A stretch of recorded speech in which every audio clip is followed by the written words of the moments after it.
faut s'abandonner. Tu ne peux pas arriver dans mon université spirituelle, par exemple, pour te faire initier.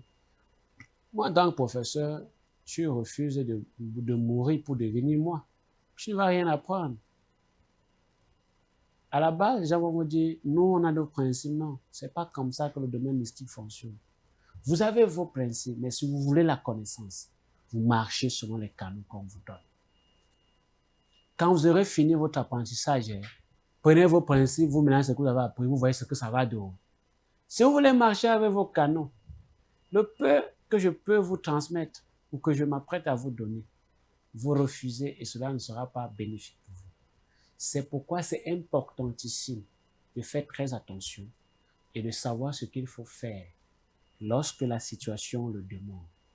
C'est pourquoi, de même que dans la société que vous avez l'habitude de voir avec les yeux, sur le plan divin, sur le plan ancestral, si tu veux la santé, il y a les génies pour la santé, il y a les ancêtres pour la médecine. Si tu veux la richesse, il y a les génies pour la richesse. Si tu veux la connaissance, comme moi, tu vas travailler avec les génies de la connaissance. Tu ne peux pas tout avoir au même moment. D'accord? Si tu veux les femmes, tu vas travailler avec le génie de l'attirance.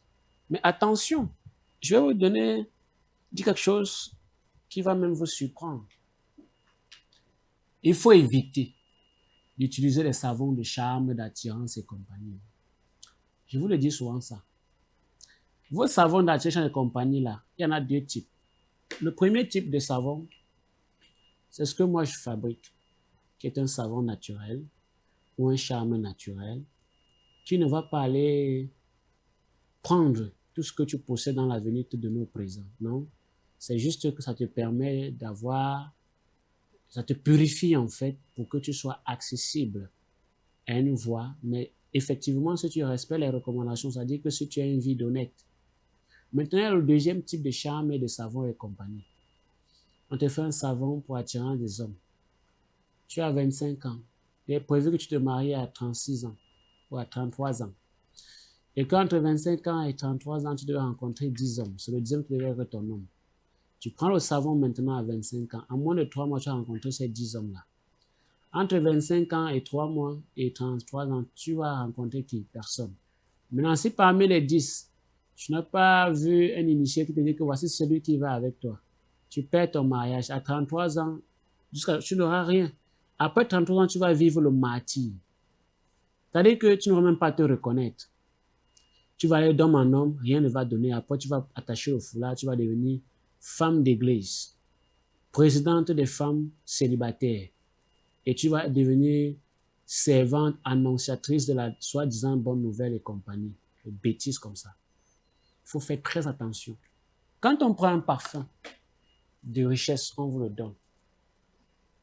Tu as 36 ans, tu devrais avoir entre 36 ans et 75 ans, 70 ans, par exemple, 40 millions. Entre 36 ans et 70 ans, c'est-à-dire plus. Donc, durant ces 34 années, tu devais avoir 40 millions. Bon, maintenant, tu as pris un parfum de richesse à 36 ans. Dans les 4 années que tu as 40 ans, tu as 40 millions. Tu bousilles tout. Entre 40 et 70 ans, tu vis comment? Regardez là dehors, vous allez voir les gens que vous connaissez. Quand vous étiez petit, ils avaient de l'argent. Aujourd'hui, si on te dit qu'il avait mis l'argent, tu vas refuser. Qu'est-ce qu'il est devenu? Parce que la plupart ont demandé les charmes. Vos charlatans là, vos soi-disant hommes spirituels et compagnie là, qui vous donnent ces parfums, est-ce qu'ils vous disent la vérité? Et vous dans le danger de ça? Quand vous voulez utiliser quelque chose, soyez-en sûr que vous maîtrisez ce que vous utilisez. On ne parle pas ou on ne connaît pas. Comment vous pouvez aller en guerre sans recharger l'âme? On ne combat pas ce qu'on ne voit pas. Et je veux vous dire aussi, on ne s'attaque pas à tous les mystiques. Il y a les mystiques, il y a les gens que vous attaquez à eux, c'est la mort. Vous allez voir comment votre vie va chambouler. C'est comme ça que ça fonctionne. Vous ne pouvez pas être là, vous voulez aller de l'avant, mais vous permettez d'offenser quelqu'un. Avant d'attaquer quelqu'un, soyez sûr que vous maîtrisez son poids mystique. Vous maîtrisez mon poids? Je ne pense pas. Mais vous vous attaquez à moi dans quelle base? Avant de s'attaquer à un mystique, soyez sûr que vous avez tous les armes nécessaires. Parce que à la moindre faille, à la moindre fissure, il vous abat. Oui. Ne pensez pas que nous sommes des jésulâtres, hein, que j'ai fait la joue gauche, je te montre la joue droite. C'est faux, archi faux. Nous, on ne fonctionne pas comme ça. Derrière moi, il y a une multitude de milliards d'ancêtres, de génies et compagnie. Vous voulez cette foudre, vous l'avez. Mais c'est pour rappeler aux Africains que cette année 2026 est une année de lumière. Comment ne pas en bénéficier de la connaissance spirituelle? Pourquoi vous voulez rester avec les maladies que vous avez? Ouais, vous, voilà, vous êtes malade. Depuis 15 ans, pas de solution, pied inguérissable, maladie, ceci et compagnie. Vous ne voulez pas vous rapprocher. Quand vous êtes dans les hôpitaux et compagnie, là, vous dépensez les millions. Quand vous venez voir Majesté, je dis non, ça, il faut 100 000. Oh, Majesté, Dieu t'a donné le don. Oh, Majesté, tu es l'incarnation de Dieu, des ancêtres. Oh, Majesté, est ton fils. Oh, Majesté, ça va aller. Dès que je suis guéri, Majesté, je vais te faire les cadeaux, ta maman. Mes bilans. Il faut arrêter ça. Mais quand tu vas à l'hôpital, non, tu dis pas, oh mon docteur, oh non, pour ma chirurgie là, vraiment, je fais d'abord. Quand je vais guérir, mais quand vous venez chez Majesté, vous êtes devenu justement poétique. Et oui, quand vous allez voir vos prêtres et compagnie et imams là, vous ne dites pas que, oh papa, papa, papa, papa, c'est ton père. Il n'y a que les majestés qui doivent appeler les gens leurs fils et leurs filles. Parce que nous avons l'autorité culturelle, traditionnelle. Nous sommes les dépositaires, les garants de la tradition. Tu as plein de pasteurs, papa, il est quoi? Il a quelle autorité? Zéro. Il faut voir. Hier, j'ai un pasteur qui est venu me voir. Je l'ai chassé. Il faut les voir comment il vient nous voir. Oh, papa, papa, papa. C'est comme ça que vous manquez du respect à vos hommes. Et voilà aussi une des raisons pourquoi les femmes qui sont dans les foyers, mariées ou pas encore, leurs affaires, leurs plans ne réussissent jamais et échouent toujours à 90%. Parce que ton mari, tu dis que c'est un soulard, mais tu ne peux pas te mettre à jouer devant lui pour dire chérie, je veux me lancer dans la friperie, je veux faire le commerce en ligne, je veux aller faire les soins infinis, je veux ta bénédiction. Non, tu te lèves parce que tu as les dos, Anaoué n'a rien, c'est un soulard, et tu dis que tu peux faire. Tu l'appelles Michelin, tu dis que Mbangé, moi je ne te gère pas, hein. Regarde-moi le filou. Tu pars. Mais quand c'est le pasteur, papa, papa, papa, papa, ta maman. Et tu veux réussir. Tu n'es pas capable de respecter l'homme qui t'a mis chez lui, qui paye le loyer. Parce que tu as eu 5 francs aujourd'hui, il a chuté un peu. Tu ne peux pas le respecter. Tu le regardes comme ça, tu dis, moi, un filou. Tu m'as épousé, mais qu'est-ce que c'est même vu derrière toi? Tu penses que ton business va marcher comment, ma fille? Ça ne peut pas marcher. Laisse le boucan là. Toi, tu sais que j'ai dit la vérité. Viens me voir. Je vais t'amener à la repentance. Arrête d'aller voir les pasteurs qui vous mentent là. Ils vous détournent de la réalité culturelle. Vous avez votre réalité culturelle. Vous vous détournez ça pourquoi? Un homme t'a doté chez tes parents. Un homme est venu négocier dans ta famille. Mais demain, tu l'appelles. Je dis que mon amour, mon Dieu, mon Seigneur. Je dis que Paul, parfait, ta maman. Il faut arrêter. Je sais que quand je dis comme ça, vous allez tomber d'un tonnerre. Donc c'est la foudre qui va vous foudroyer. Il faut être juste. Il faut être reconnaissant. Même vous les hommes là, si tu veux avoir 2 femmes ou plus, dis à la petite que comme tu vois, je suis polygame. Ne fais pas les choses que Anaoué. Oh.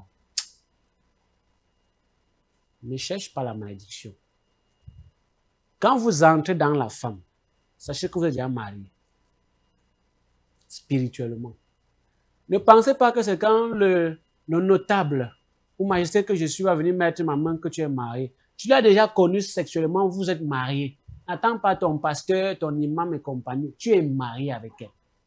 Parce que beaucoup de jeunes filles là pensent que, des femmes aujourd'hui en général, hein, que non, on a seulement fait 2 fois, on a seulement fait 3 fois. C'est quand le pasteur va nous bénir qu'on s'en. Ma fille, tu es mariée. Tu es mariée. Il a côtoyé tes ancêtres. Il est entré dans ta famille et tu es entré dans la sienne. Oui. Tu ne peux pas t'ouvrir comme ça et après espérer la rédemption de l'autre, s'il vous plaît. Vous êtes terrible. faut que les Africains arrêtent la médiocrité. Hein. Arrêtez de faire comme si... Hein, c'est ça. Arrêtez tout ça. Il faut arrêter. C'est pas bien, en fait. Sortez de la souffrance. Pourquoi vous voulez souffrir comme ça? En 2026, une femme qui n'est pas vieille ne sait pas qu'on ne la dote pas. Où avez-vous vu une telle folie? En 2026, une femme qui n'est pas vieille ne sait pas qu'on ne va pas la doter. Elle dit que je te dote que tu es quoi? Je n'ai pas pris ta virginité, je te dote que tu me donnes quoi? C'est l'homme qui prend ta virginité qui prend tout sur toi. Si vous avez des femmes, que ce n'est pas vous qui avez pris la virginité, vous n'avez pas le droit de les doter. D'ailleurs, même on ne dit plus la dot, on dit négociation. C'est comme un séminaire. C'est comme une réunion de famille. Vous vous asseyez, vous négociez. Votre fille, voilà. C'est comme ça, on ne dit plus dot. Ce n'est plus le même rite qui se passe. On va me doter à ma famille, ta maman. Dote quoi sur toi? Parce que quand l'homme va chez la femme, c'est chez la femme vierge qu'un homme porte la bénédiction. Mais maintenant, si le gars est venu là pour ta bénédiction, tu n'es plus avec lui, tu es maintenant avec majesté. Je ne peux pas te doter ma fille. Je viens négocier avec ta famille. Je négocie. Parfois, tu as même déjà 5 enfants, il te dote toujours. Tu es bienvenu, hein? On a mis le cœur. Moi, je ne mets pas le cœur. C'est pas comme ça que ça fonctionne. Il faut que les Africains sortent de la mendicité spirituelle. Arrêtez-moi vos choses que, hein, maman, il doit me doter à ma famille parce que je l'aime aussi. Il t'a connu. C'est lui qui t'avait envoyé t'épiler. Vous allez dire que c'est Dieu, la volonté de Dieu. C'est Dieu qui t'avait envoyé faire l'amour là-bas, sexy. C'est Dieu. Faites les choses, faites comme si on doit. Je dois vous parler avec dureté, parce que c'est la vérité. Vous êtes comme ça, les woubi. Mais et vous voulez, après que vous venez chez Majesté, vous avez des problèmes. J'ai souvent vu les femmes qui ont des problèmes, qui sont gâtées. C'est-à-dire qu'on les a gâtées sur 17 générations. Tu as pris ici, tu as pris là-bas, tu as pris, on t'appelle prendre. Je prends. Tu fais comme Didier Drogba, c'est pas pour l'insulter, juste son jubilé là. Tu fais comme ça. Et vous voulez réussir dans le mariage. Permettez que je prenne un peu d'eau avant de continuer parce que vraiment, non, vous exagérez. Vous n'aimez pas la vérité. C'est ce qui est bien avec le Cameroun. Vous n'aimez pas la vérité. Une fois qu'on vous dit la vérité, ça c'est un gars, c'est un sorcier. Je suis sorcier, je suis mystique. Ça t'énerve, viens me trouver à la case. Je suis Yabassien. Au roi du royaume Bossa, Bandem, moi. Venez me trouver à la case. On va à Yabassi.